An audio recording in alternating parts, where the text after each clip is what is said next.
estamos começando agora. E aí, pessoal, estamos começando mais um episódio do nosso podcast. Hoje eu tenho aqui uma ajuda muito especial, que é do meu braço direito, a dona Lívia, que é missionária de base aqui no Team Street, que trabalha comigo um pouco com a comunicação, enfim. Fala Prazer oi pra estar galera. aqui. Oi, galera. Muito Quanto tempo você obrigada tem de pelo Team Street, convite. Lívia? Eu vou... Ano que vem, faz 10 anos que eu venho no Team Street, mas eu comecei como adolescente, vim como adolescente até 2020. E agora tenho quase 2 anos de equipe de base. Legal. E a gente está recebendo hoje uma convidada também muito especial, que está completamente ligada ao Team Street, que é a Raquel Soria, que é subcoordenadora da área pastoral aqui das temporadas do Team Street. Muito bom ter você aqui, Raquel. Obrigada pelo convite e Que vamos isso. lá. É um prazer receber você. A gente, como sempre, quer começar com você se apresentando um pouco, falando sobre quem você é, o que você tem feito atualmente. E acho que logo vai fazer muito sentido ter você aqui nesse dia, especificamente nesse setembro. Bom, Vamos quem lá. eu sou? Eu acho que eu sou uma pessoa um pouco reservada, né? Falar sobre mim nesse sentido. Mas isso foi uma característica que foi sendo desenvolvida ao longo do tempo, né? Tenho 29 anos, prestes a fazer 30, sou casada com o Samuel. Moro aqui em Maringá já há 3 anos e meio, quase 4 anos já.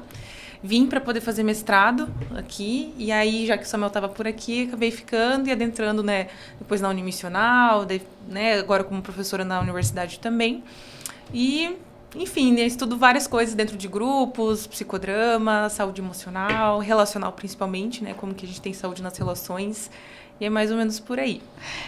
Você é cristã desde criança? Como que é isso? A minha família é cristã, né? Então, os meus pais, eles são pastores de uma igreja.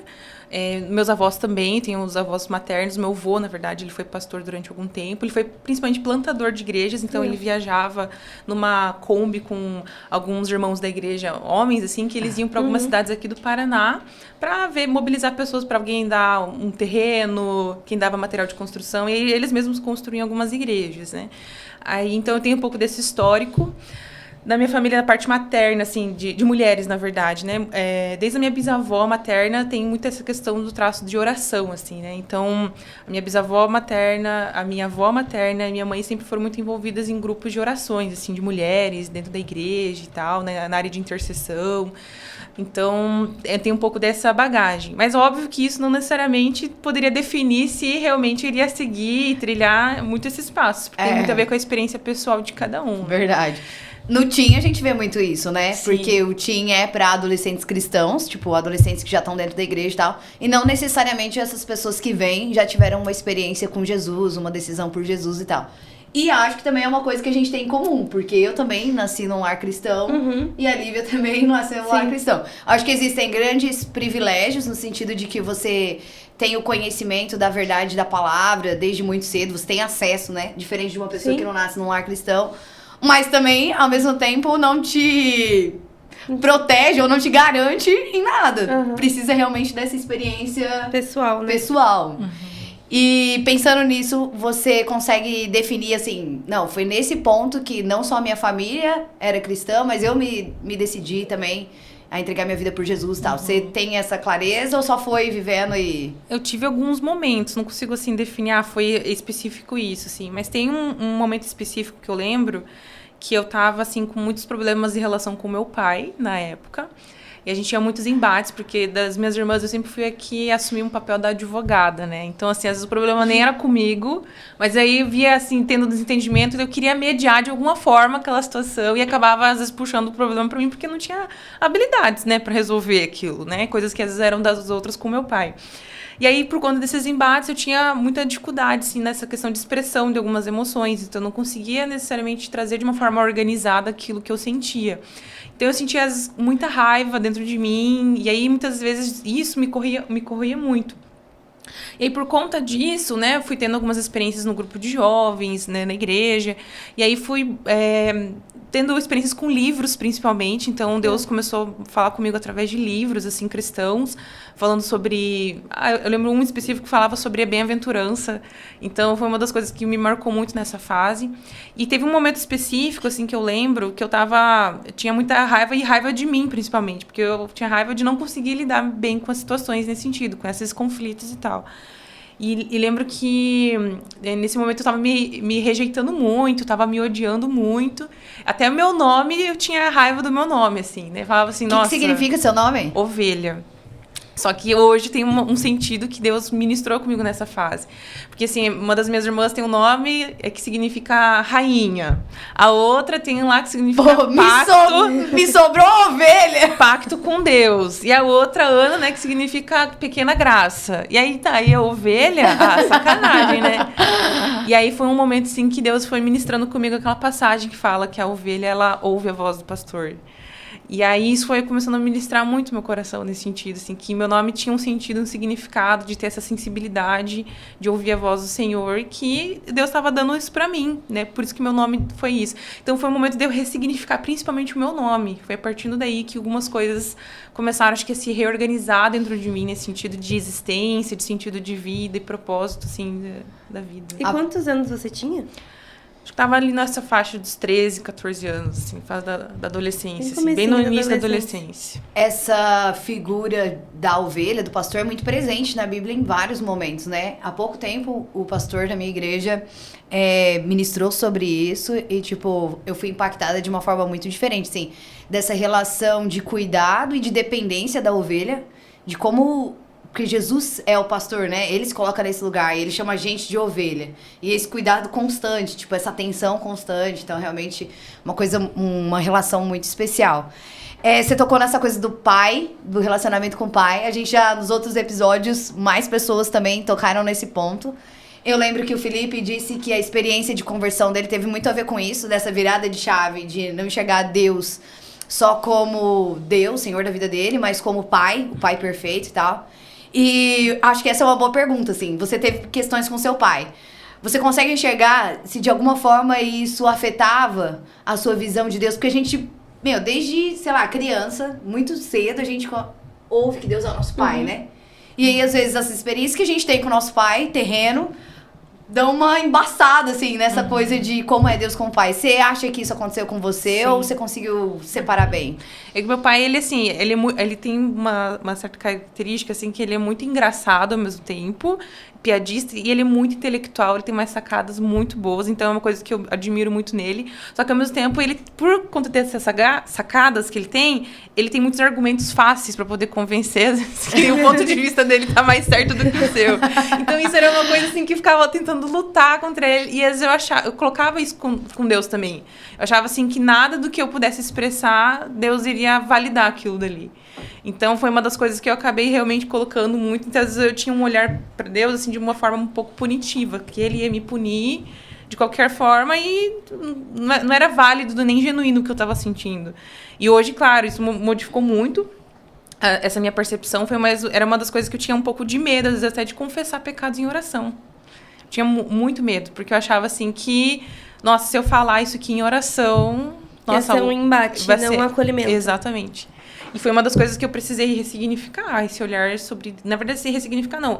Conhecer Deus, de fato, nas suas virtudes e qualidades, né? Nas suas características, para saber que ele não faria isso comigo, que não era a intenção dele de fazer isso. Acho que hoje eu também vivo o outro lado, que é... Eu tive também muitas situações com meu pai, eu era muito parecida com você, do embate e tal. Hoje eu tenho o lado de ser mãe, que é um pouco essa coisa de, meu Deus... Parece que a gente, o tempo todo, os erros que a gente comete é tentando acertar. E às vezes a gente erra também, erra porque é falho. E a gente vai pra Deus e fala, meu Deus, eu erro o tempo todo, me ajuda.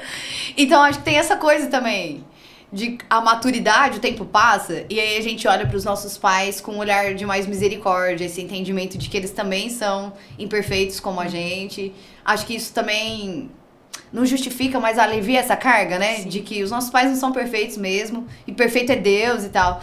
Então, acho que esse é um consolo.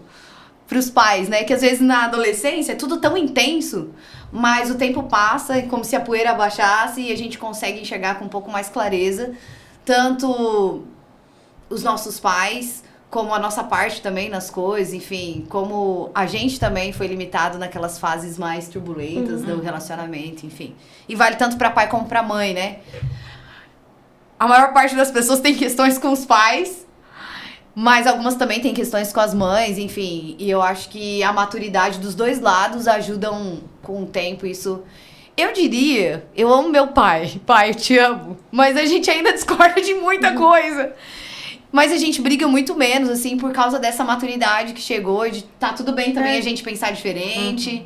E acho que em algumas coisas ele já concluiu que eu não vou mudar, outras eu concluí que ele não vai mudar. E a gente tem caminhado, assim, num bom tempo. Muda, mas né? acho que A briga. essa coisa da maturidade também ajuda muito, assim. Ainda discorda das coisas, mas não é mais um embate tão forte. Exatamente. Em algum momento de respeito. Sim. Eu vou comentar, assim, que teve uma experiência, assim, que foi uma das coisas que eu acho que Deus mostrou muito um cuidado nessa relação minha com meu pai, por mais que a gente teve muitos embates. Quando eu fui estudando psicologia, depois me formei, e meu pai, ele mostrava muita admiração, assim, pela minha trajetória, falando para as pessoas, mas parecia que tinha alguma questão emocional que não estava muito resolvida. Tipo assim, tá bom, ele fala que se admira pela minha caminhada, né, de falar para as pessoas que a filha dele está estudando psicologia e tal. Eu também participava dos jovens, ministrava, cantava na igreja, então ele tinha muito essa coisa de falar dessas coisas que eu fazia, mas parecia que tinha alguma coisa emocional que travava eu conseguir receber aquilo dali. Parecia que, tipo assim, eu sabia que era genuíno da parte dele falar essas coisas, mas tinha alguma coisa que me travava. E aí eu lembro que quando eu estava fazendo uma pós, lá em Curitiba, teve um determinado momento que a gente teve alguns tipos de conversas. Eu estava fazendo também terapia, né? Na época, a terapia em grupo, que é uma especificidade que muita gente não faz por medo, né? De fazer com outros pacientes. Então, aquilo estava mexendo muito comigo, assim, para repensar a forma como eu conversava com os meus pais. E aí, teve alguns momentos que, quando tinha alguns conflitos, ao invés de eu reagir da mesma forma, eu comecei a mudar algumas formas de falar e como lidar com algumas situações, assim, né? E aí, por conta disso, eu vi que meu pai começou, acho que, perceber, né, um pouco desse movimento. E teve um dos dias, assim, que foi, acho que onde, assim, que... Nossa, aquele dia, acho que Deus me consta, como assim... falei até para os alunos da Unimissional esses dias, né? Constranger em amor alguém, né?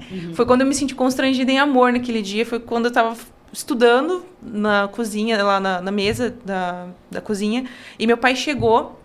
perguntou se eu tinha um tempo, rapidinho com ele. Daí eu já pensando, nossa, o cara tá estudando, o que ele quer vir aqui conversar o quê? E no final ainda vai dar uma briga, vou me desgastar, Aí eu só, tipo, pensando tempo. assim, não, Raquel, não reage. Aí meu pai, ele veio com uma folha, e ele veio com uma caneta, acho que era uma caneta que ele tava, dele... Filha, eu tenho percebido que alguns embates que a gente já tem, você vive pontuando algumas coisas, né, sobre o que eu faço, e hoje eu queria ouvir de você. Que coisas são essas que você acha que eu tenho feito de errado? E ele até falou assim, o pai não vai falar nada, não vou te contradizer, nem me argumentar aqui, eu só quero ouvir mesmo, porque eu sei que se você tá falando isso, tem alguma coisa. Nossa, eu fiquei pensando, gente, acho que isso é a cena que todo mundo almeja com alguém, com alguém, assim, que às vezes te afeta, vinha a pessoa querer falar, eu quero ouvir de você. E não vou falar nada. Não vou falar nada, só vou te ouvir. E meu pai, ele anotou as coisas que eu falava pra ele de comportamento. E aí, ao mesmo tempo, aquele desejo, tipo, nossa, agora é minha hora da vingança, eu falo um monte de coisa. Mas, ao mesmo tempo, nossa, cara, mas ele tá vindo aqui com o coração aberto pra poder ser trabalhado, enfim. E aí, depois disso, nossa relação mudou muito, muito, muito. De forma muito positiva, assim. É uma loucura pensar que o fato dele ter chegado desarmado também te desarmou, de certa forma, né? Nunca imaginei isso, assim. Até fui, nossa, Deus, a forma como Deus conduziu isso foi somente ele mesmo. Porque, assim, tem aquela questão, né? Os pais também têm aquela coisa, não, mas eu sou mais velho, eu sou mais adulto, eu tenho mais experiência. Então, tipo, assim, eu tenho que saber responder, eu tenho que ter as respostas, eu tenho que dar conta. Chegar e falar assim, olha, eu tô me despindo da minha razão, dos meus argumentos, pra ouvir você, filha. Foi, tipo, algo que mexeu muito comigo, assim. E aí foi uma das coisas que eu acho que nesse momento foi aquela questão emocional que virou dentro de mim, assim, em relação ao meu pai. De olhar o meu pai mais com misericórdia, de relembrar algumas coisas que ele falava da história de vida dele, que não foi fácil, né? No contexto de violência doméstica. Então, coisas nesse sentido, assim, são coisas que hoje, os meus olhos abriram, é aquela questão da percepção que eu tinha comentado antes, né? Da gente ter a nossa percepção mais limpa em relação às coisas, mais clarificada em relação às pessoas, aos seus contextos de vida. Às vezes a gente coloca somente aquela percepção que tem a ver com a gente, né? Que também vai nos beneficiar e vai colocar a gente como razão. Mas foi uma das coisas que Deus clarificou muito na nossa relação naquele dia, assim. E é engraçado pensar que da mesma forma que os nossos pais, eles podem, as questões com eles podem nos afetar negativamente. Eu, olhando para minha história, consigo perceber que em muitos momentos o meu pai foi usado, minha mãe foram usados por Deus, assim, para grandes marcas positivas na minha vida também, assim. Então, essa coisa espiritual, né?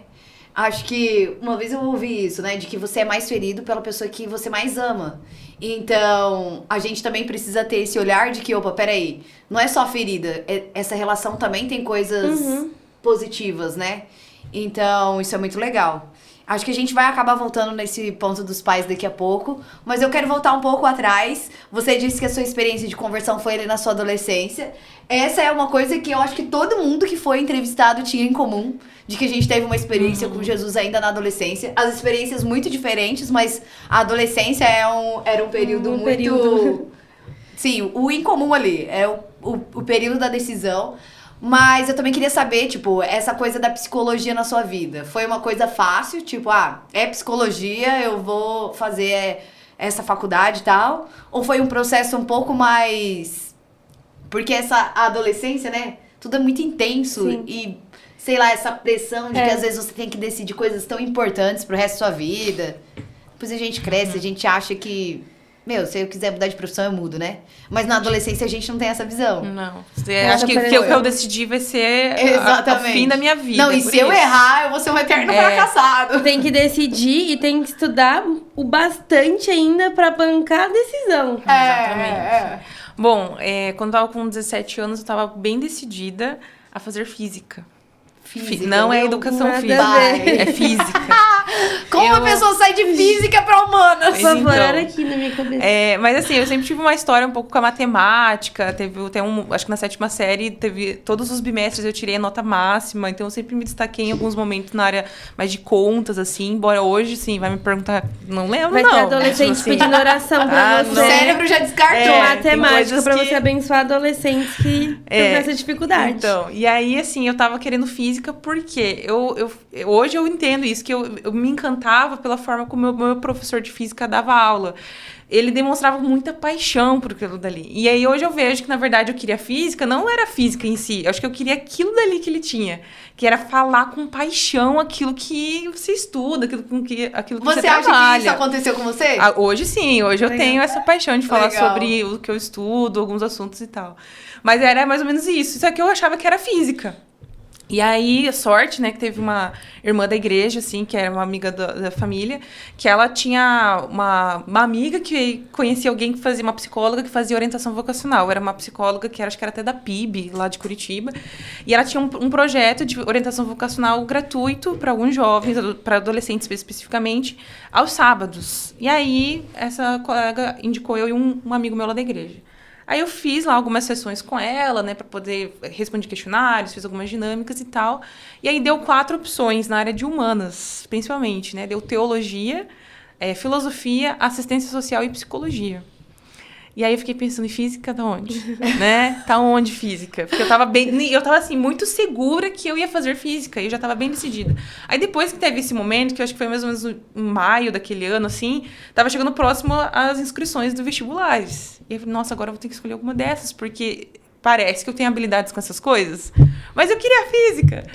E aí eu tive que pensar cada uma dessas áreas. Daí eu lembro mais ou menos o raciocínio, né? Teologia eu vou ficar só na igreja. Né? E é difícil alguma igreja... Mulher, né? Mulher, essa coisa da mulher é muito difícil. E aí eu fiquei pensando, nossa, eu acho que eu tenho que gastar um tempo inicial com isso, nesse momento não dá. Aí pensei, filosofia. Vai ser professor... Olha só, né, que louco. Vai ser professor numa escola. Não quero lidar com pessoas. Racional, você. Assistência social, vou ter que cuidar de pessoas. Não quero cuidar com pessoas. Acho que vou pra psicologia. Como se psicologia... Não cuidar de pessoas, tem nada a ver. Tem números, né? E eu não sabia nada de psicologia, porque na minha família não tinha ninguém. Até hoje não tem ninguém dessa área de psicologia. E aí eu decidi prestar vestibular para psicologia. E aí eu acabei, né, depois adentrando, né, na faculdade. No primeiro ano da faculdade, eu quis desistir, porque eu ficava pensando assim, não, acho que não é pra isso e tal. Mas alguma coisa em mim falava que tinha que seguir naquilo. Mas assim, eu acho que o primeiro ano de faculdade é um teste pra todo mundo. Porque é o ano mais difícil. Parece que nada tem muito a ver com o que você imaginou que aquilo seria. Eu acho que se você sobrevive ao primeiro ano, há grandes chances de você seguir até o final. E aí eu acabei fazendo, assim, fui depois, né, no final daquele primeiro ano, fui entendendo que talvez era para eu seguir naquilo, que eu não tinha ainda muitas disciplinas para poder realmente avaliar se era aquele curso ou não. E aí foi quando eu quis, naquele momento, pensando assim, acho que das áreas que dá para trabalhar, do que eu conhecia era RH. Eu achava que era pro RH, em empresas, para trabalhar com recrutamento e seleção, treinamento e desenvolvimento. Só que ao longo do curso eu fui descobrindo outras áreas, né? Fui descobrindo a área da pesquisa, descobrindo a área do próprio psicodrama, que foi uma das coisas que mais me marcou, essa questão das relações grupais, né, que a gente tem, e que muitas vezes essas relações que nos sustentam e nos ajudam a construir, muitas vezes, esse senso de autoestima, de você ter um sentimento de pertencimento àquele grupo, isso te trazer um conforto no coração, que você tem lugares seguros. Então, coisas nesse sentido foi despertando mais ou menos ao longo da faculdade. Daí eu vi que fazia sentido fazer psicologia. Essa coisa do grupo é uma coisa que tá dentro da nossa essência, né? A gente foi criado para viver em grupo. Tipo, desde que você nasce, você tá inserido dentro de uma família e depois você tem o seu círculo de amigos e você vai pra escola. Tipo assim, essa coisa do grupo permeia a nossa vida inteira, né? Do começo ao fim. Então é uma coisa bastante peculiar, assim, de, sei lá, ser analisada, de ser pensada. É muito uma área que eu acho que eu me interessaria, assim, de saber mais. Hoje a gente sabe que você é super envolvida no ministério também. E que você tem usado aí a sua profissão, essas duas coisas se misturam, né? Eu acho que a gente vive um bom momento no mundo cristão, se eu posso chamar de mundo cristão, sei lá, desse entendimento de que Deus usa a gente independente da nossa profissão, enfim. Como que foi isso? Você vê que foi um caminho natural, você usar a sua profissão e, enfim, enxergar isso também como um chamado de Deus para sua vida? Ou você acha que em algum momento essa chave virou e aí você entendeu, não, opa, Deus está me chamando realmente para atuar nessa área da psicologia e tal? Acho que começou já nesses 17 anos, mais ou menos, né? Que eu tava nessa fase de decisão de coisas, que é uma fase muito, assim, decisiva para muitos adolescentes, né? O que eu vou fazer da vida? E aí eu tinha muito esse pensamento, assim, bem ambivalente, assim, né? Ou eu vou para missões... Acho que todo mundo vive isso. Eu acho. Ou eu vou pra profissão. Se eu escolher a profissão, eu vou estar abrindo mão do meu chamado. Isso. Exatamente. E eu lembro, assim, teve um culto na minha igreja, assim, que um pastor veio ministrar falando sobre o chamado e tal, e eu sentia muito forte alguma coisa mais de missões, aquecendo muito meu coração. E aí eu lembro que eu fiz essa oração: Deus, se o Senhor quiser, eu abandono a faculdade, não vou tentar, eu vou pra missões, eu abandono o meu país. Aí na segunda teve que voltar pra faculdade. E aí o mais engraçado, assim, que naquele ano Deus ministrou muito meu coração sobre isso, em muitos cultos, assistindo várias pregações na internet, lendo alguns livros. E aí foi assim, eu fiz o vestibular, depois no outro ano eu entrei. E aí, durante minha faculdade, Deus parece que se silenciou em relação a esse assunto. Parece assim que não tinha mais esse assunto de missões. E eu lembro assim que até teve um período da faculdade que eu lembro de alguns momentos que eu ficava questionando: Deus, mas o senhor não tinha falado comigo que era alguma coisa de missões? Eu não tô entendendo, então eu tenho que seguir. Então agora a tua vontade para mim é que eu tenha que seguir somente nessa parte profissional? E aí, depois que eu me formei, logo que me formei, fui chamada até para participar de um grupo de palhaços, né, palhaços hospitalares. E aí a ideia era que eu fosse psicóloga ali dos voluntários, trabalhar alguma coisa assim. Daí eu gostei da palhaçaria, comecei a me envolver. E aí, depois disso, acho que foi no ano seguinte desse ano de formação, eu vim pro Vocari, né? E aí foi quando Deus reaqueceu novamente esse entendimento de missões, de que eu poderia, na verdade, usar as duas coisas, né? E saber o momento certo também de entender em que momento que eu estou vivendo talvez mais a missão, falando mais sobre a palavra, em que momento que às vezes é somente o profissional. E hoje é o que eu vivo. Eu tenho contextos que eu trabalho hoje, em que eu atuo, que não vou chegar falando já da Bíblia. É muito da minha forma de me relacionar com as pessoas. Porque tem toda aquela questão de como eu vou me conectar com as pessoas, como que elas vão se conectar comigo. Em algum momento, Deus abrir uma oportunidade de falar dele com essas pessoas. Sim. Mas tem outros contextos, por exemplo, né, no próprio TIM, na Unimissional, né, que no caso eu falo muito mais, né, sobre a fé, sobre princípios e também compartilho parte daquilo que eu tenho de conhecimento, né, profissional também, né, de estudos ali. Então, acho que é muito entender, assim, eu fui entendendo, na verdade, né, onde que Deus estava me chamando, né.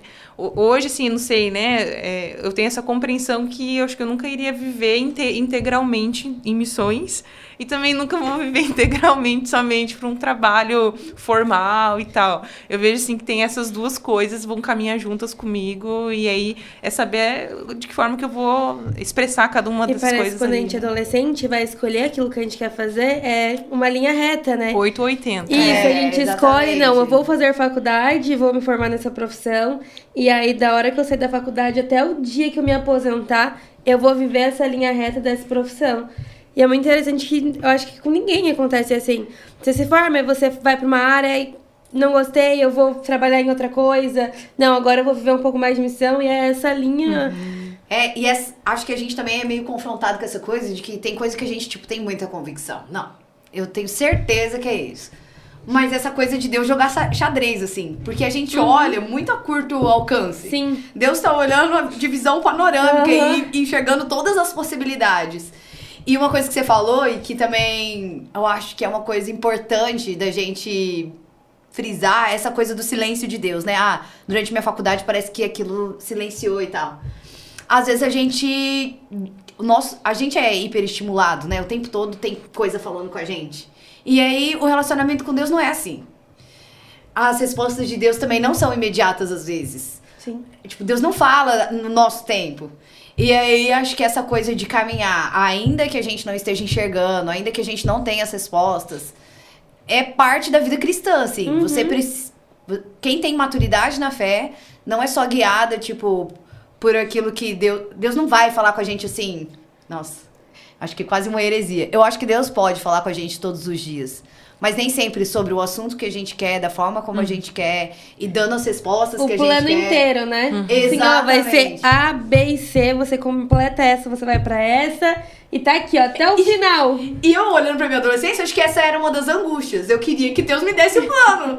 Eu queria entender. Com detalhes. Exatamente. E isso foi um motivo, assim, de muita ansiedade. Eu comecei a lidar com questões de ansiedade com 16 anos, muito a ver com essa coisa de, o que eu vou fazer da minha vida? É chamado? É faculdade? Essa pressão de, eu tenho que acertar. Se eu não acertar... Ferrou, não tem mais outra opção. Essa coisa também do eu vou decepcionar todo mundo. Então, acho que a gente precisa ter um pouco mais de leveza até, sabe? De que Deus é um bom pai. Acho que ele é um bom pastor. Sim. E ele conduz a gente à medida que a gente caminha. Sim. A gente vai descobrindo as coisas e as possibilidades. Enfim, acho que isso é uma coisa... Você lidou com uma questão de ansiedade, assim, durante esse processo? Sim, por conta desses embates, principalmente com meu pai na adolescência. Então, às vezes, eu não tinha...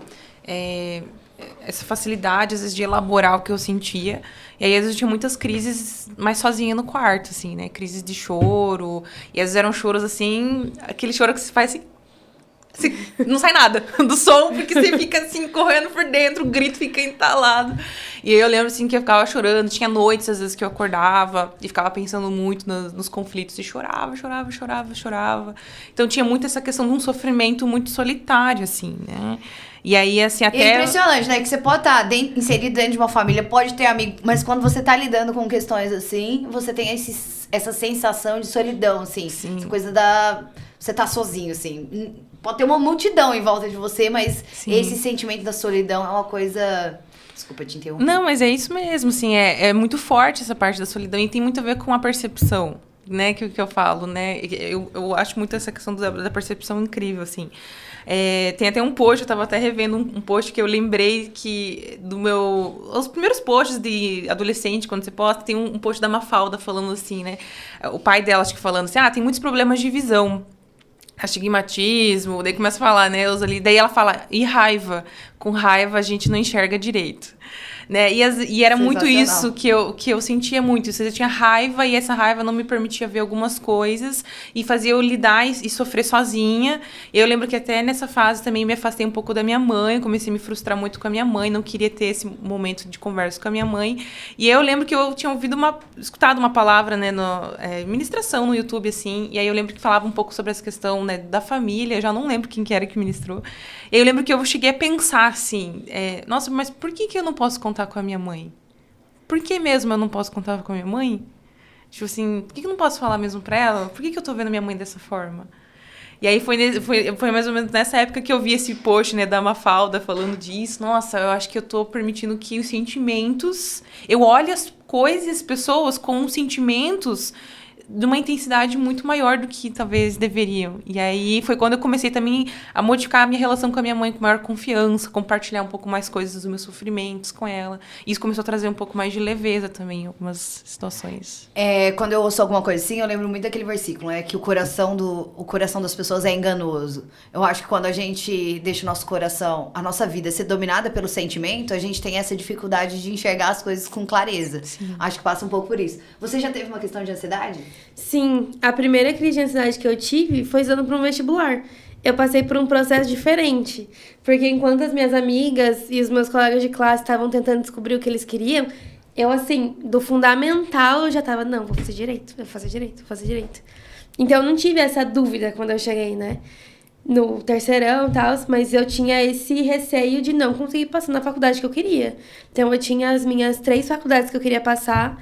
Em uma delas, eu passei para a segunda fase do vestibular e eu fiquei tão nervosa que foi a primeira vez que eu passei por uma crise de ansiedade. No final, eu entrei na faculdade. Isso é peculiar, porque você é formada em Direito? Não! A Rafa falando, porque quem passa pelo primeiro ano é difícil desistir. Pois é. Olha, não terminei.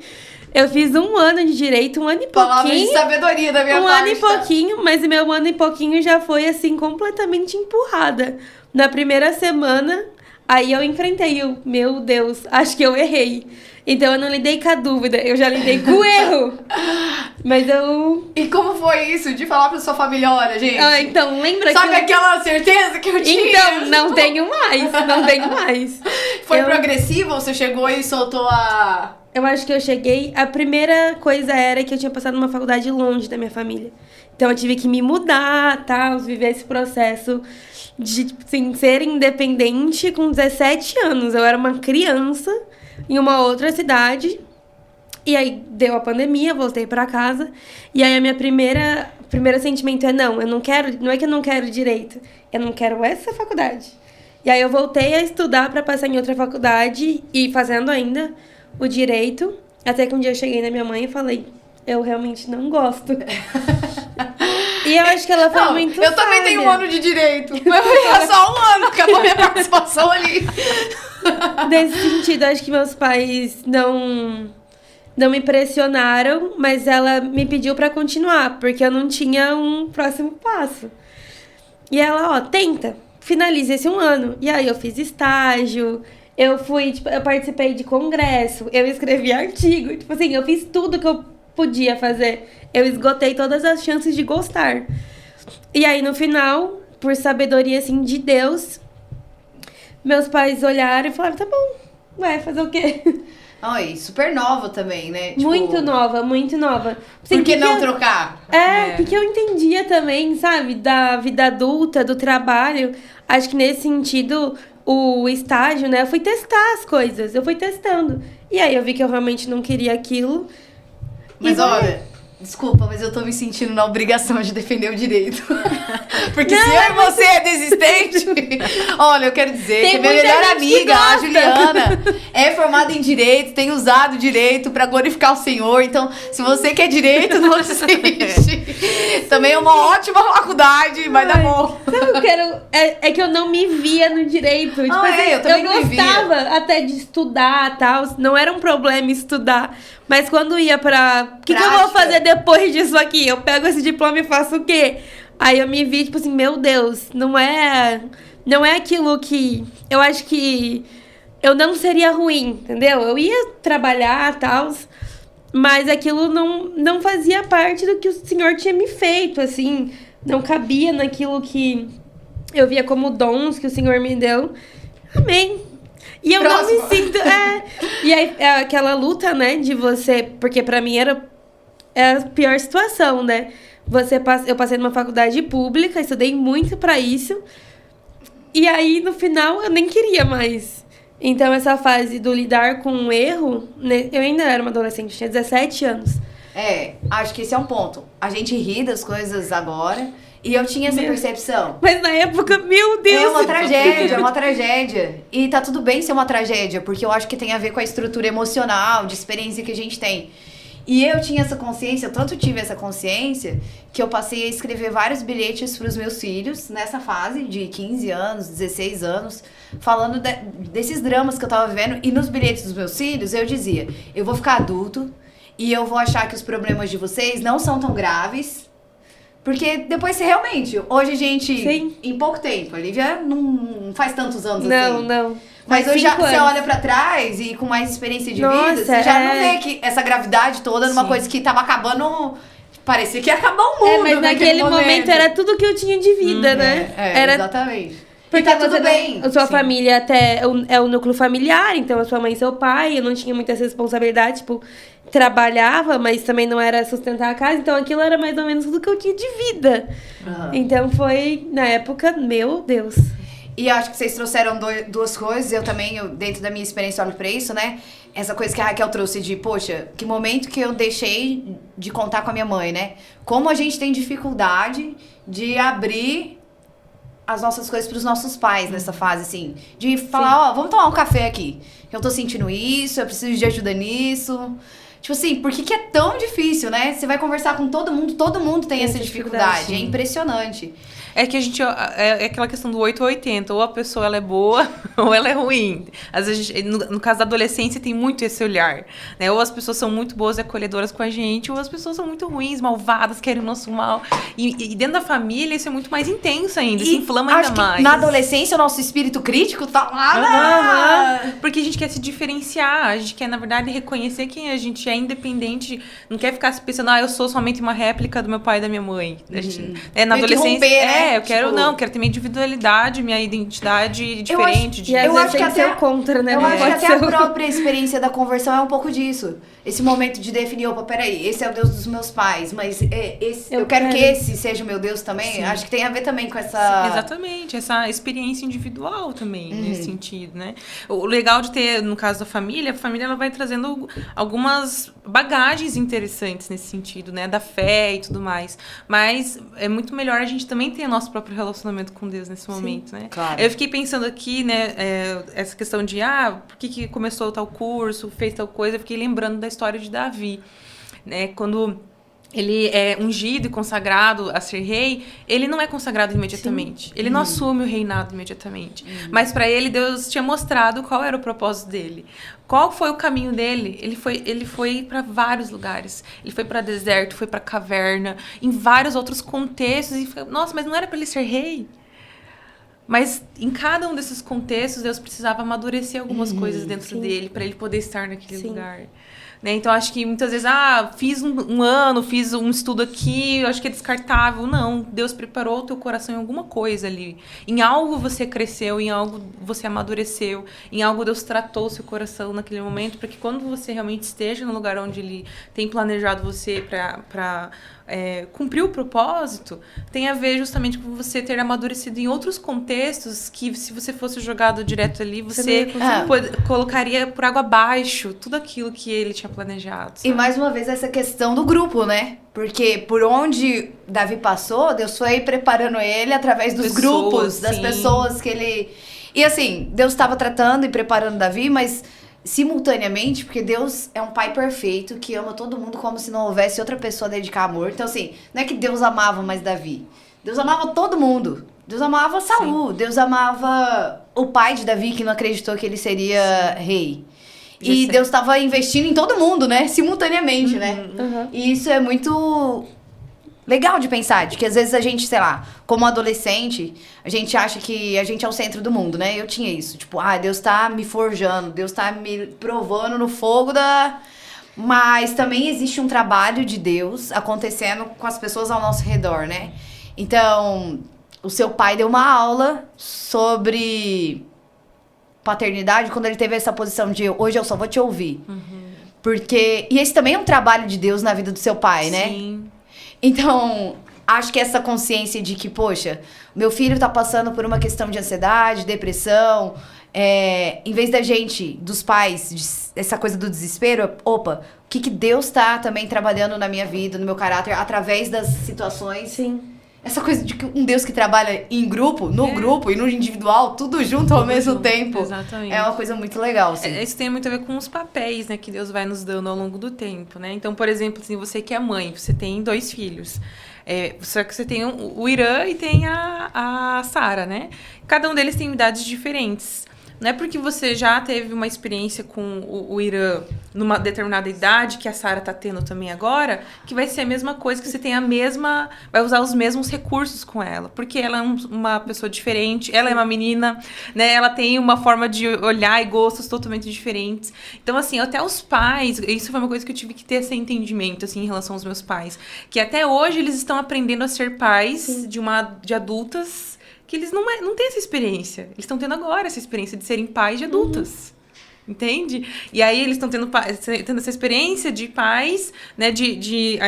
Da minha irmã, no caso, que ela tem 2 filhas. Então, de pais de uma filha que tem filhos. É uma outra experiência. Essa coisa de experiência é impressionante. Às vezes uma pessoa grávida chega em mim e fala: ai, você é uma mãe experiente e tal. Eu dou aquela pausa e falo: meu Deus. Porque, não sei se... E eu já conversei sobre isso com a esposa do Hudson, que tem 4 filhos. Você é de uma família de mais pessoas também. De 4 filhas. Eu acho que você pode ter 10 filhos e cada filho vai ser um diferente do outro. E você vai ter que aprender do zero um monte de coisa. Então não tem muito essa coisa da experiência. Tem a fórmula mágica. Eu queria assim, ó. E a minha mãe falava isso, né? Eu tenho uma irmã. Tipo, ela falava: meu Deus, vocês são completamente diferentes. E eu tô aprendendo a lidar cada uma com as suas... responder às necessidades de vocês e tal. Minha mãe falava que isso era desafiador. E eu não fazia ideia do quanto isso era desafiador. De que, ao mesmo passo que a gente, como filhos, a gente tá aprendendo a viver, aprendendo a lidar com os nossos sentimentos e tal, os nossos pais também estão em constante aprendizagem pra também lidar com as fases do nosso crescimento e desenvolvimento. E eles têm as questões deles também. Exatamente. Né? No meio disso tudo. Então, tipo assim, enfrentar...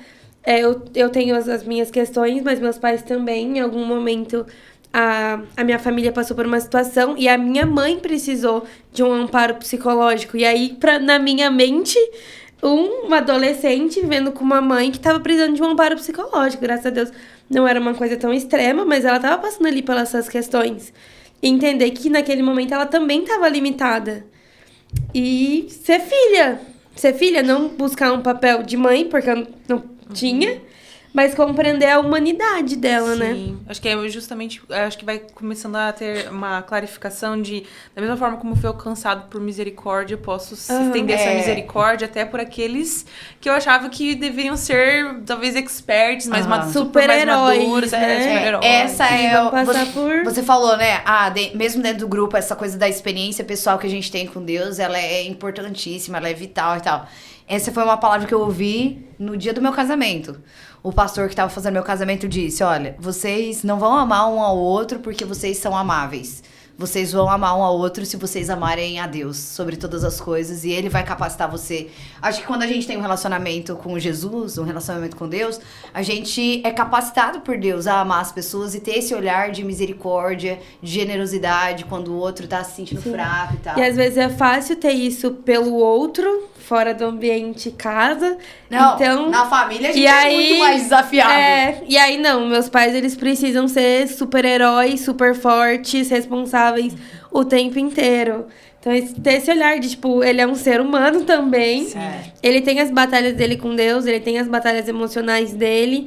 E ele vai errar e tá tudo bem, porque eu também vou errar.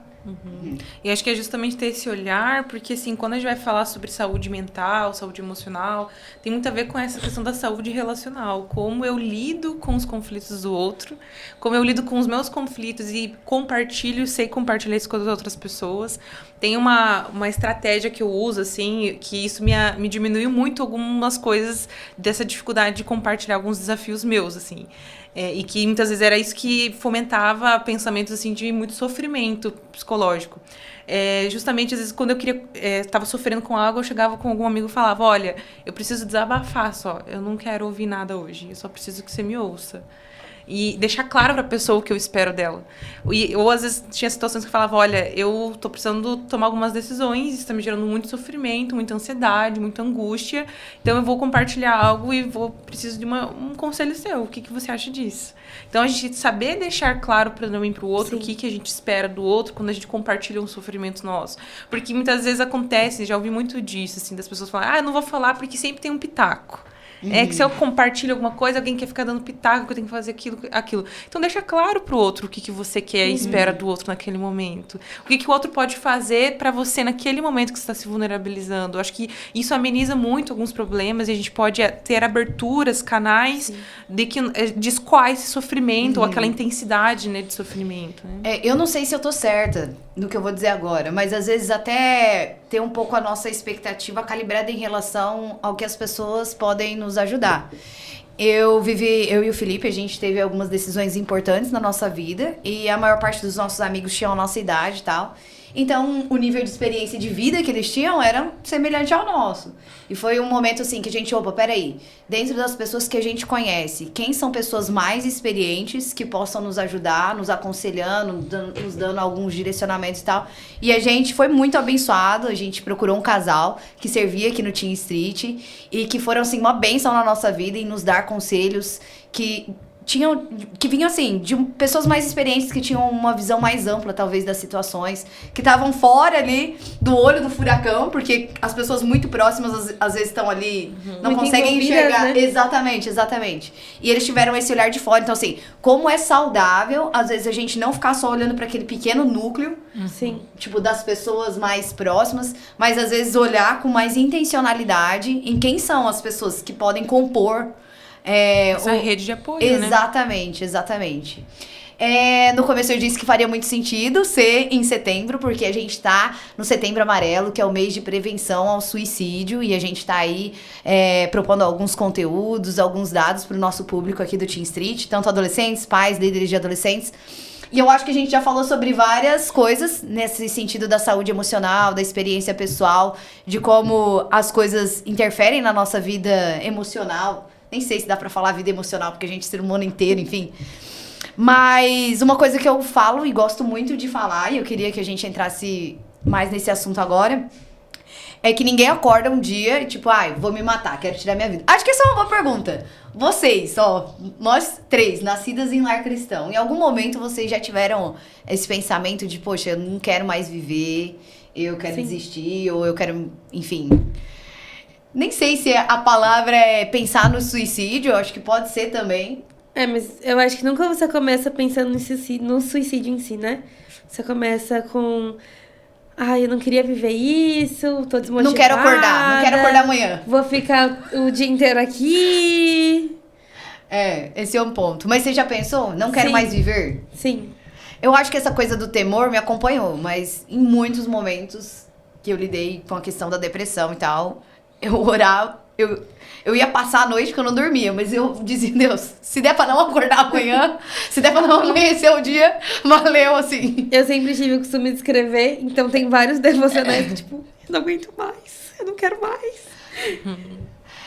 Acho que essa é uma coisa que a gente precisa desmistificar no sentido de que, não, só gente que não é crente lida com questões assim, com questões emocionais, com questão de depressão. Acho que na minha época... Com 16 anos, eu tô falando de bastante tempo atrás, eu não vou entregar a minha idade, mas faz bastante tempo, a igreja reagia muito assim, de que, não, é espiritual, não, é opressão. Tem que orar. Exatamente. E eu acho que como a gente é ser humano completo, entra um pouco também disso, né, da questão espiritual e tal. Mas nem sempre é isso, não é só isso. Então, eu louvo a Deus, porque eu acho que dentro da igreja, hoje a gente tem um espaço muito mais aberto para conversar sobre esse tema. Mas, de um outro lado, isso está cada vez mais comum, assim. Acho que a gente tem até dados de que no Brasil, sei lá, cada 10 pessoas, 8 vão lidar com questões emocionais, de problemas emocionais. E aí eu queria ouvir, assim, um pouco sobre isso de você, assim. A gente falou de ansiedade. Quando que a gente pode dizer, opa, peraí, isso aqui tá indo para um caminho perigoso, assim? Quando que a gente detecta que a gente realmente tá com uma questão emocional e que a gente precisa de uma ajuda extra? Sinais de alerta. Olha, eu posso trazer um pouco de alguns sinais que eu tive nesse sentido, né? Quando eu estava na faculdade, foi um momento de adaptação bem intenso para mim. Então, da minha turma eu era mais novinha. Então, eu entrei com 17 e a maioria das pessoas eram mais velhas, já tinham tido uma outra formação. Então, eu tinha aquela angústia de querer correr para tentar alcançar pelo menos o nível dessas pessoas de conhecimento, experiência, como lidar com algumas coisas da faculdade. Eu lembro, assim, que por não saber, às vezes até construir trabalho na faculdade, no Word, coisas nesse sentido, isso eu me culpava por não saber. E aí eu lembro que eu tive uma crise específica que eu comecei a jogar minha mochila.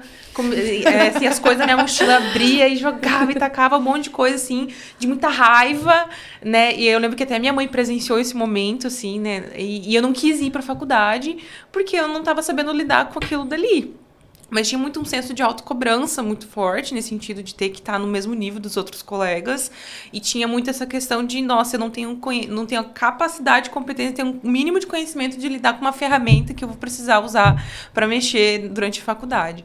Então, tinha muito essa questão de comparação também. E aí, essa questão dessa crise em específico, é um dos sinais. Quando você já tem um descontrole das coisas, né? Ou você joga, tem esses acessos de raiva, você começa a mexer e jogar coisas, ou até mesmo consigo mesmo, de você mesmo se atingir. Tem as questões de automutilação, que muitas vezes acontece. Eu não tive essa questão da automutilação, mas eu tive muito essa questão de ficar também me beliscando. Eu tive muito isso, assim, principalmente aqui nessa região, assim, de às vezes ficar apertando, assim, aqui, com uma forma de tentar aliviar aquela angústia.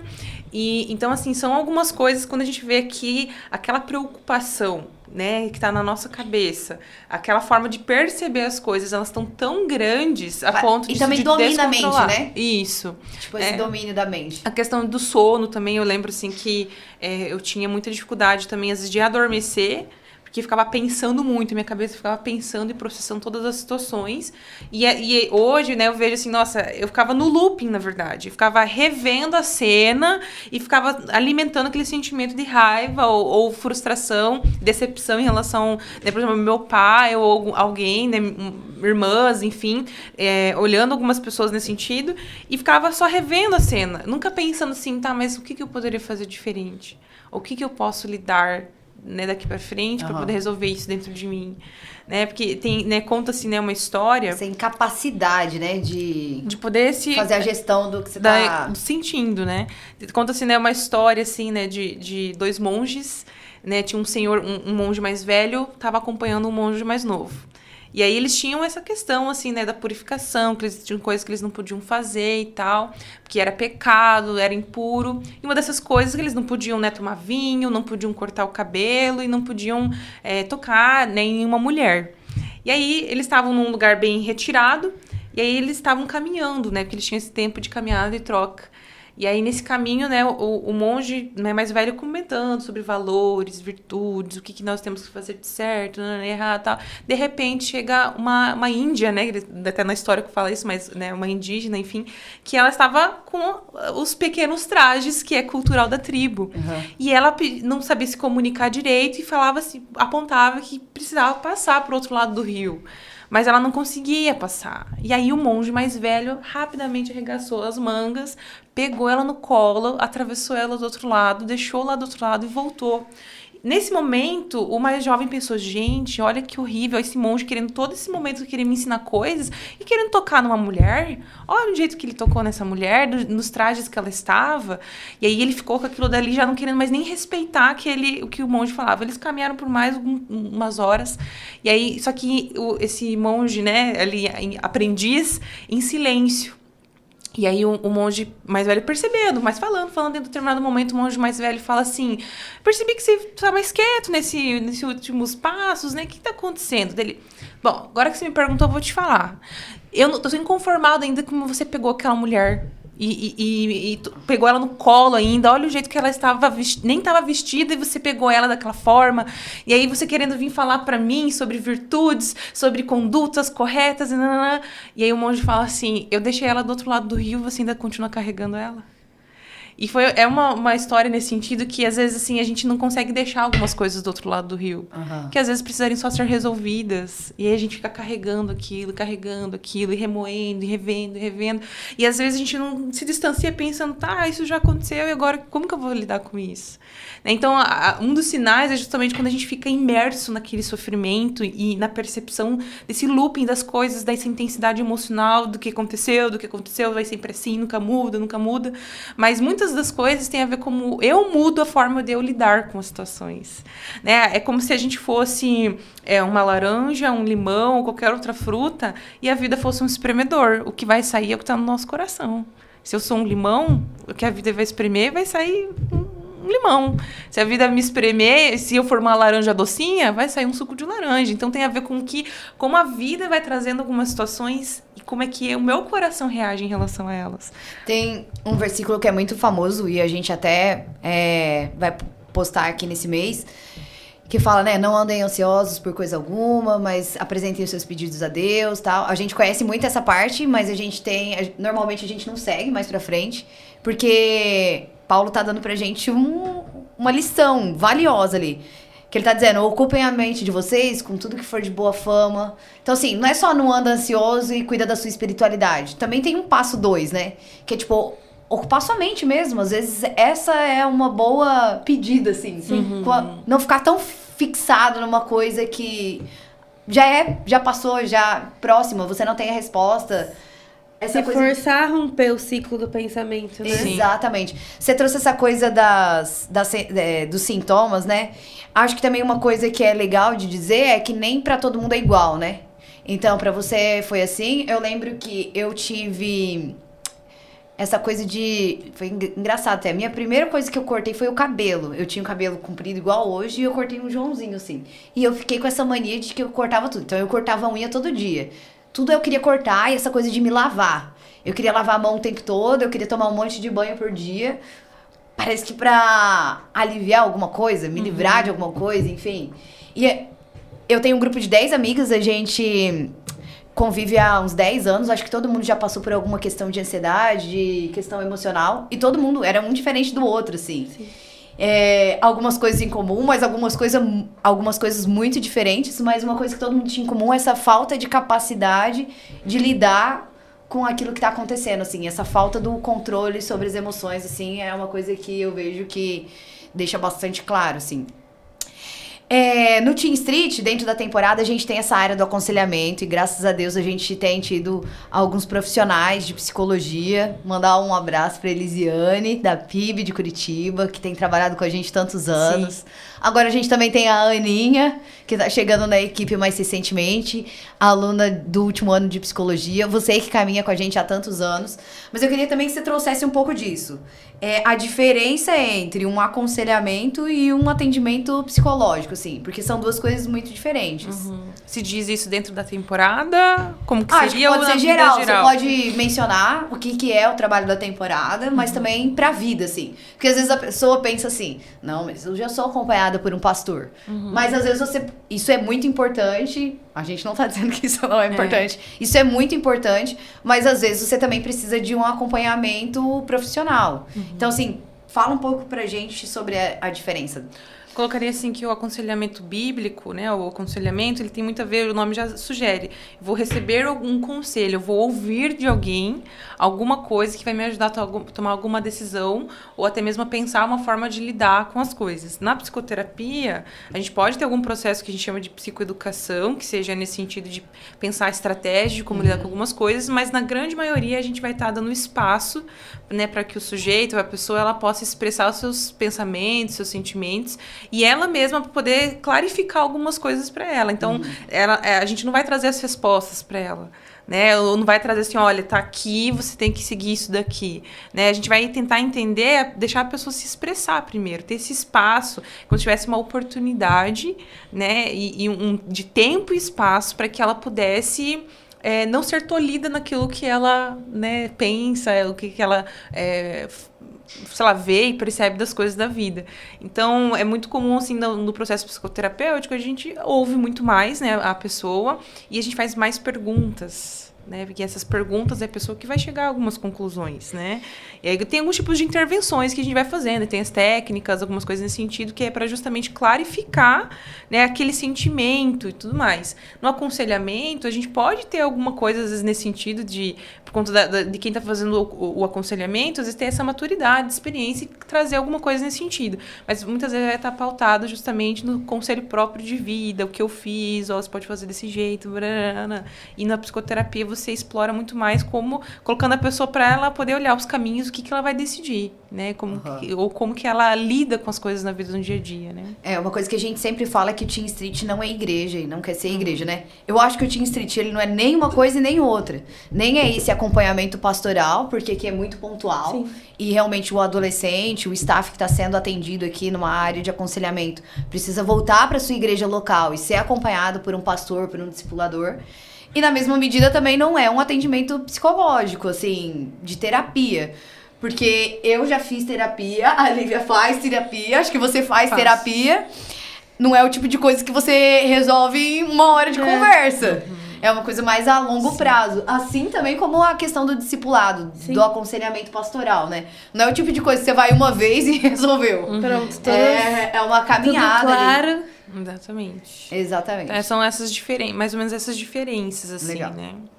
E o que a gente tem aqui durante a temporada é um recurso emergencial. Caso alguém precise num momento de crise ou precise de uma conversa. A gente vai utilizar, às vezes, algum recurso psicológico no sentido para conter, às vezes, alguma coisa, se é alguma crise que tá tendo, a gente vai se utilizar disso, mas não para fazer ali uma psicoterapia, não para também aprofundar muito, é mais pra gente poder tentar amenizar alguns sintomas e tentar encaminhar, muitas vezes, quando a gente vê essa necessidade. Acho que essa é uma coisa bem importante. Acho que é uma ótima oportunidade que o adolescente tem ali, nesse processo dentro da temporada, detectar uma coisa que tá fora ali do comum, e a gente tem essa oportunidade de apontar isso pra ele, né? Olha, você precisa voltar pra sua casa, abrir isso com seus pais, você precisa voltar pra sua casa, procurar alguém que possa te discipular, ou voltar pra sua casa e buscar por uma terapia e tal. Acho que isso também é uma ótima oportunidade. E pros pais, essa tranquilidade, de tipo, meu filho tá precisando ir no psicólogo, parece que isso é uma tragédia. Ou o aconselhamento do Teen Street entrou em contato comigo, seja pastor, seja pai. Meu Deus, isso é uma tragédia. A criança tá definhando. Essa tranquilidade, peraí, que bênção. Que tá entendendo que precisa, que tem essa indicação, que precisa desse acompanhamento, assim. Que bênção. Sim. Acho que essa é uma ótima oportunidade de você colocar as coisas no eixo, assim. Outra coisa que eu queria trazer, queria que você mencionasse, né? A gente já falou que você não acorda um dia querendo se suicidar, mas que essa é, na verdade, uma construção. Você vai chegando ali no limite e aí você quer deixar de viver, enfim. E para as pessoas é muito diferente, tem coisas, claro, em comum, mas acho que essa questão da saúde emocional não é só pra quem tá lidando no momento. Acho que é meio que um estilo de vida. Cuidados que você pode adotar na sua vida cotidiana que vão ajudar você a se manter saudável, assim. Se você pudesse listar aí algumas coisas que ajudam a manter uma boa saúde emocional. Bom, então, os exercícios físicos, todos os médicos vão falar isso, né? Isso é engraçado. Vão falar dos exercícios físicos, qualquer um, principalmente, assim, tem alguns que recomendam determinados tipos de exercícios para determinados sentimentos e sensações, né? Então, se você está com raiva, corre, vai fazer uma corrida. Né, isso já elimina ali algumas coisas, né, e você consegue até mesmo extravasar algumas questões nesse sentido.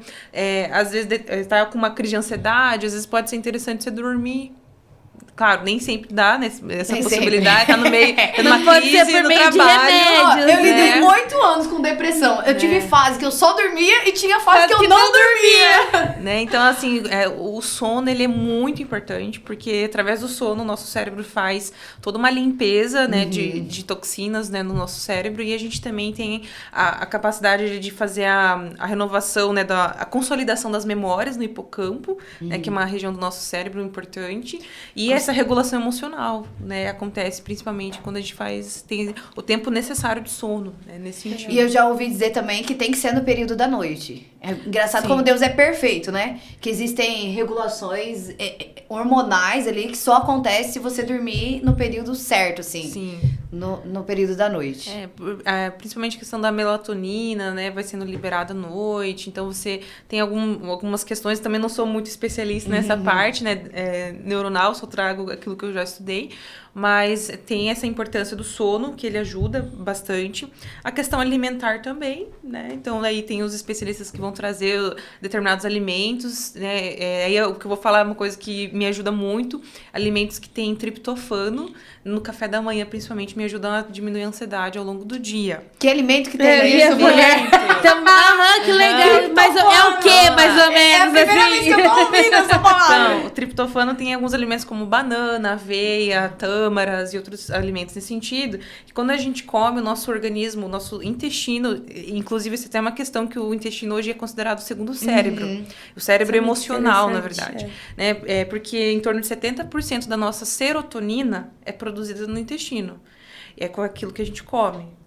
E aí o triptofano é a base da serotonina. Que legal. Nossa, Entende? E a informação completamente serotonina... nova pra mim. A serotonina é o que ajuda a regular a ansiedade e depressão. Que legal. Né? Então, a gente entendendo também essa questão do alimento, né? E isso que eu tô dizendo, não tô dizendo, você tem que agora comer sempre, né, banana e aveia, nesse sentido. Você tem que, claro, buscar orientação nesse sentido, o que eu tô trazendo, assim, que existem alimentos, também a forma de se alimentar que a gente escolhe, Não, né? Se você for no psiquiatra, por questão de ansiedade e tal, são coisas que ele vai dizer, olha, você precisa melhorar isso aqui na sua alimentação e tal. A vida em comunidade, porque quando a gente tá lidando com uma situação de muita ansiedade ou às vezes um início de depressão, a gente tem a tendência de se isolar. Você acha que essa coisa de se exercitar a viver em comunidade, a se relacionar com as pessoas, também é um tipo de cuidado preventivo? Eu acho que é construir relações confiáveis e seguras, e principalmente isso vem através da comunicação, como eu tinha até dado aquela dica, né? Você tá com um sofrimento, você saber o que você vai deixar claro pro outro, o que você espera dele. Às vezes a gente não tem muita essa sabedoria, né? Principalmente na adolescência, a gente acha... Ou a gente fala muito, e depois se arrepende do que falou, né? Ou a gente não fala nada. Então, assim, tem que construir um meio termo nesse sentido, de saber, não, eu preciso de ajuda, preciso trocar uma ideia com alguém para poder ver se aquilo que eu tô pensando é só coisa da minha cabeça ou não. Eu preciso ter esse senso, porque às vezes a gente tá muito imerso naquilo, nas situações, e a gente não consegue ver alguns lados que outras pessoas vão ver. Então, a gente tem essa sabedoria de como vamos conversar e compartilhar com outras pessoas, e saber, assim, uma coisa que eu penso, né? Você tem que ter pessoas pares, né? Ou seja, pessoas que estão vivendo coisas semelhantes a você, e tem que ter pessoas mais experientes. Então, eu tenho que buscar isso. Na palavra vai falar isso, né? Na multidão de conselhos, há sabedoria. Né? A Bíblia vai falar sobre isso. Então, quando eu busco pessoas que são pares, elas estão vivendo coisas talvez semelhantes. Então, é mais fácil de eu ter uma certa identificação. Então, a pessoa também está sofrendo com isso, então eu não sou sozinho, calma, não tô solitário. Até porque se a gente não tem isso, a gente pensa que a gente é o único sofredor na face da Terra, que tá passando por aquilo, E né? quando a gente busca alguém mais velho, mais maduro, né, para nos auxiliar com algum conselho, essa pessoa vai trazer já uma outra bagagem de maturidade pra gente poder pensar outras formas de lidar com as situações. Então, eu penso assim que sempre tem alguém que é par e sempre tem alguém que é mais maduro, que você identifica que talvez poderia te auxiliar em alguma coisa, né? Então, saber também dizer, nesse contexto, o que eu vou compartilhar com essa pessoa e que é importante e é legal para nossa relação de amizade, né, principalmente. E também uma pessoa que seja um referencial para mim é importante também. Legal. Acho que tem muito a ver com a forma de como eu comunico isso também, né? Eu deixo claro pro outro o que eu espero dele, assim. A gente vive hoje, acho que nunca teve tanta essa questão, ou sei lá, eu acho que a gente nunca teve num nível tão problemático, assim, de quantidade de pessoas. Tem gente que fala, é que antes a gente não sabia. Eu custo acreditar que é só isso. Eu acho que realmente a gente não sabia, mas eu acho que existem vários recursos que hoje provocam, né? Exatamente, existe um contexto cultural e eu acho que tem uma parte disso que é sobre rede social, sobre essa hiperconectividade, esse excesso de tela, que querendo ou não vão disparando outras coisas, né? Essa coisa da comparação com o outro, essa coisa de não viver o mundo real, ou essa coisa da expectativa que vai gerando dentro da gente. Você acha que, assim, cuidar desse tempo em tela, esse tempo de conectividade, esse tempo... Para cada pessoa isso funciona de um jeito, né? Para uns vai ser essa coisa da comparação, para outro vai ser essa fuga, porque a galera dos games também acaba se afundando muito.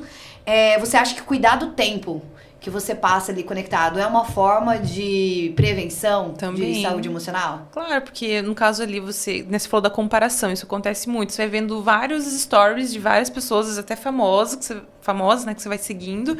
E aí você vai, parece que construindo uma angústia interna, tipo, nossa, parece que eu tenho que correr na vida pra alcançar. Só que quando você vai olhar, na verdade, você tá se comparando somando tudo aquelas pessoas como se fosse tudo. Mas se for fatiar a vida de cada uma, uma teve uma conquista nisso, a outra teve uma realização nisso. Então eu não preciso correr tanto e me angustiar tanto pra poder alcançar aquilo ali. Então as redes sociais, elas influenciam muito nessa percepção, até porque a gente escolhe o que a gente vai mostrar pro outro nas redes sociais. Exatamente. Eu acho que às vezes a gente pode ter essa questão da comparação até com, sei lá, um influenciador cristão.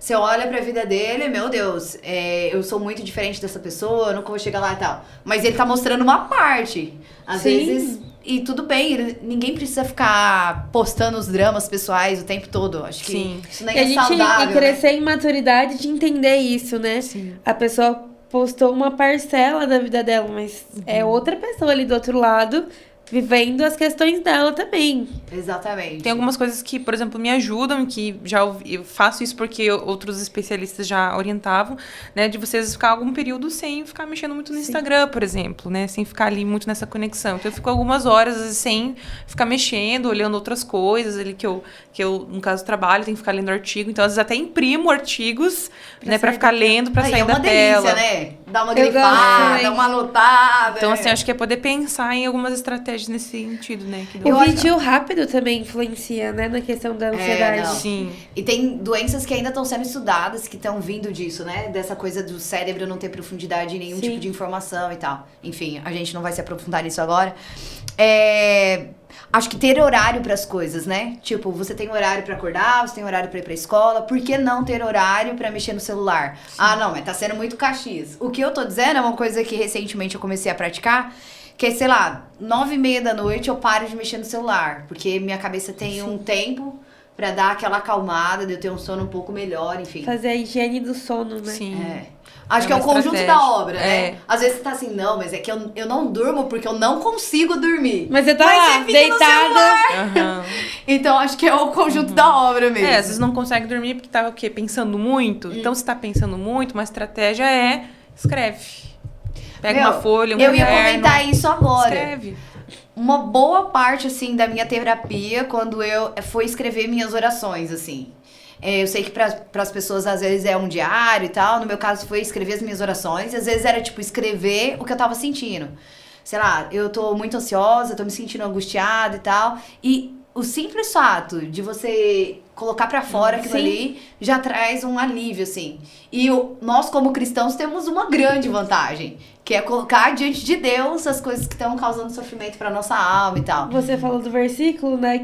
E aí eu gosto daquela parte. Façam conhecidas as suas petições. Então, colocar diante do Senhor também as suas angústias, as suas ansiedades, trazer isso com clareza, escrever, orar sobre isso. Não é que Deus precisa disso, né? É que a gente precisa. Porque a Bíblia fala que Deus conhece as nossas palavras antes de sair da nossa boca, os nossos pensamentos, enfim. Mas a gente precisa fazer isso. Sim. Acho que Deus conhece muito bem nossa estrutura, assim. Quando a gente escreve, a gente meio que concretiza, né? Lida com aquilo de forma concreta. Então eu consigo olhar que realmente, nossa, isso aqui era o meu pensamento, eu achava que era maior. Eu achava que era um galão, né? E não, é só um copo. Nossa, peraí, então como é que eu vou lidar com isso agora? Então a gente consegue até mesmo se desvincular daquilo de uma forma intensa e você consegue ver de uma forma mais concreta e saber lidar melhor com aquilo dali, né? Então quando a gente escreve é interessante. Isso tem algumas abordagens que vão falar que é a técnica autossocrática, né, do autoquestionamento, né, do Sócrates, né, de perguntar, de questionar as coisas. Então tem muito a ver com isso, de você se questionar, né, o que eu tô pensando, o que eu tô sentindo, e você esmiuçar, não, faz sentido isso, né? Eu lembro assim que nessa fase da adolescência eu tinha muita ansiedade, também dificuldade para dormir. Daí teve alguns momentos que eu começava a pensar assim, tá, mas eu tenho como resolver isso agora, tipo, 00:30? Eu não tenho como resolver isso aqui agora. Então, isso, talvez, assim, eu vou ter que pensar para amanhã, vou ter que pensar isso para depois. Daí, fui construindo isso ao longo da faculdade, porque fui estudando melhor sobre isso, sobre essas coisas da mente, e fui entendendo, assim, que às vezes eu preciso me questionar, tipo, 1:30 da manhã, eu não tenho o que resolver. E se tá me angustiando muito, então tá bom, vou anotar que amanhã eu preciso resolver tal coisa. Ou, nossa, Perfeito. Esse não preciso resolver, não é minha responsabilidade, é de fulano. Então, eu não preciso tomar isso como uma responsabilidade minha. Ou, eu preciso resolver isso, mas não vai ser amanhã.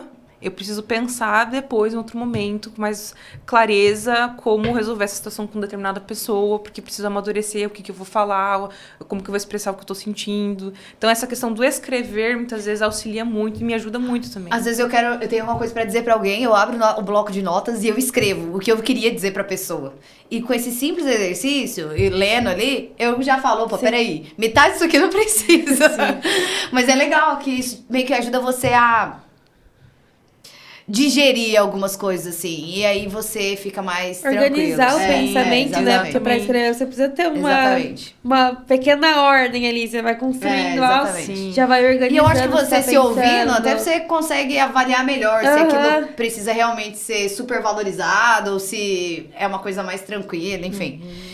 Acho que um ponto importante da nossa conversa é esse, de que o cuidado com a saúde emocional não é só pra quem tá lidando com questões, é uma coisa que todo mundo precisa se exercitar e ir atrás mesmo de ter essas boas práticas, enfim. Acho que a espiritualidade é uma grande parte disso, como a gente já falou, né? Relacionamento com Deus é definidor, assim, pra tudo na nossa vida.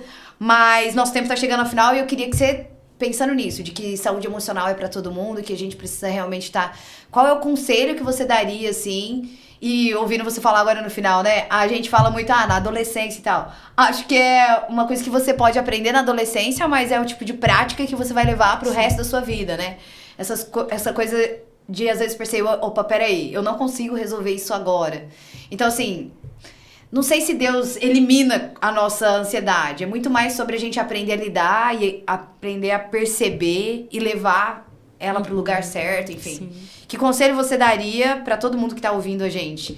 Você pode dizer pra essa câmera aqui, ó. Bom, tem um versículo, né, de Filipenses 4:6, se não me engano, vai falar, né? A paz de Deus excede o entendimento, guarda o sentimento e o seu pensamento em Cristo Jesus.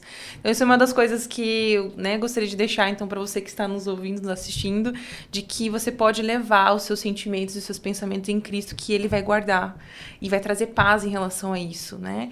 E também dizer que, da mesma forma que, às vezes, em alguns grupos a gente pode ter sofrimentos nas relações, viver às vezes bullying, ou viver algum estresse, algum conflito em relação a determinados grupos, Deus também nos coloca e nos mostra determinados grupos nos quais a gente pode ter pertencimento e boas relações que vão nos ajudar a amadurecer, crescer e aprender com essas pessoas. Então, da mesma forma que alguns grupos podem nos trazer sofrimento, é através dos grupos que também Deus nos permite ser curados. Amém. E o nosso desejo é que o Teen Street seja uma ferramenta de descobrir grupos assim, né? Sim. Tá na nossa essência, a gente fala que o Teen Street é uma família de amigos. Que Deus permita a cada um de nós, cada adolescente, cada staff, cada pessoa que tá aqui, ter essa consciência de que Deus trouxe aqui pra nos fazer desfrutar de boas amizades, de boas relações, mas também da gente ser essas pessoas das boas relações, né? De abençoar o outro com a forma como a gente vive, a gente trata, enfim. Ótimo conselho, amei. Quero viver, tô vivendo, glória a Deus, é isso. Muito obrigado pelo seu tempo, por essa conversa gostosa que a gente teve. Eu que agradeço. Espero que a gente possa repetir aí. Sim, com certeza. E é isso. Alguma coisa, Lívia? Muito obrigada, Raquel. Foi muito importante essa conversa. Foi muito importante. Vamos dar um tchau pra nossa galera? Gente, a gente espera que também tenha sido abençoador pra vocês. Fiquem com Deus. Tchau, tchau. Até a próxima.